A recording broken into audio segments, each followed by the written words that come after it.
परमात्मा के साथ हमारा प्यार ऐसा होना चाहिए जैसा एक प्यासे का पानी के साथ होता है।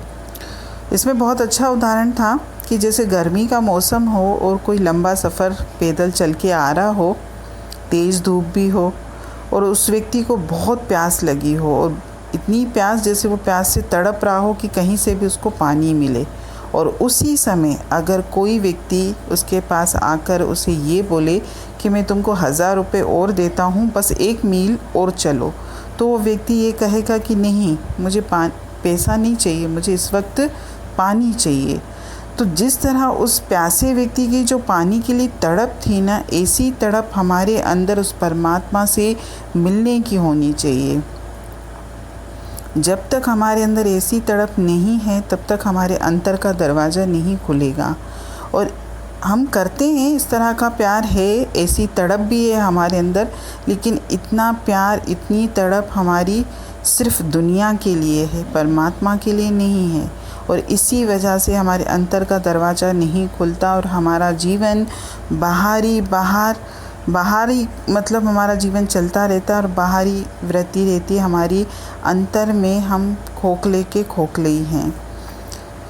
आगे इसमें बहुत और अच्छी बात थी कि परमात्मा के लिए मेरे मन में जैसे एक प्यासे व्यक्ति को तड़प होती है, वैसे ही एक और उदाहरण था कि जिस तरह शिकारी जो पक्षियों को मारता है, तो जिस तरह शिकारी पक्षी के कलेजे में तीर मारता है और उस पक्षी को जो उससे जो पीड़ा होती है ना, ऐसी पीड़ा अगर मेरे दिल में परमात्मा की जुदाई होने से है, तो आप देखो आपके अंतर का दरवाज़ा कितनी जल्दी खुलता है। लेकिन इत्तेफाक से देखिए, हमारे अंतर में अभी भी उस परमात्मा के लिए ना तो उस प्यासे व्यक्ति की तरह तड़प है, ना उस पक्षी की तरह पीड़ा है।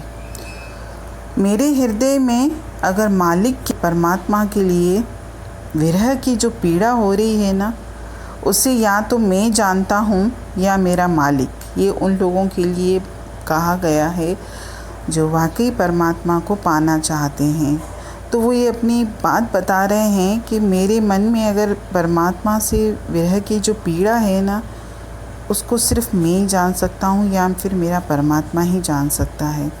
दुनिया नहीं जान सकती कि मेरे अंदर उससे मिलने की कितनी पीड़ा है, वो तो इस बात से बेखबर है।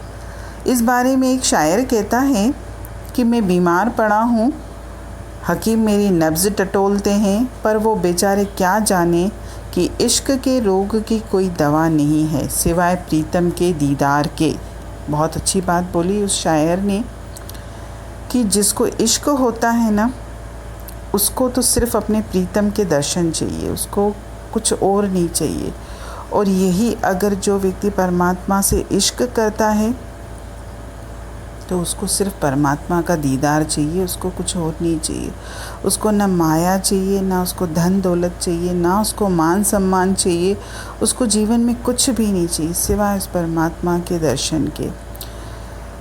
फिर आगे ये शायर कहता है कि अगर तुम्हारे पास ये दवा नहीं है तो मेरा समय बर्बाद ना करो। यानी अगर तुम मुझे मेरे मालिक का दीदार नहीं करवा सकते, मुझे उस परमात्मा का दर्शन नहीं करा सकते, तो मेरा समय बर्बाद ना करो। ऐसे प्रेमी को अगर आप दुनिया भर की दौलत भी दे दो ना, तो भी वो उसकी तरफ मुंह भी नहीं करता। वो ये कहता है कि मेरी पीड़ा ऐसी है, जो किसी को अगर इस बात का अनुभव होगा ना, वही समझेगा। बाकी तो कोई भी मेरी इस पीड़ा को नहीं जान सकता कि उस परमात्मा के लिए मेरे मन में उसकी विरह की कितनी पीड़ा है।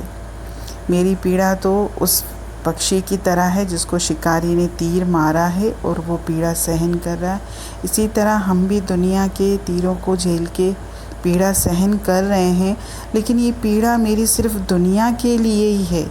दुनिया के प्रति जो मेरे अंदर जो तड़प है ना, हम उसकी पीड़ा महसूस करते हैं कि आज मेरे रिश्तों ने मेरे साथ क्या किया, आज दुनिया ने मेरे साथ क्या किया। हर वक्त हम यही तड़प लेके बैठे, हमारे अंतर में कभी भी उस परमात्मा के दर्शन की तड़प नहीं है। जब तक उस मालिक की तड़प नहीं होगी मेरे अंदर, तब तक मुझे परमात्मा के दर्शन होंगे भी नहीं। हरि ओम।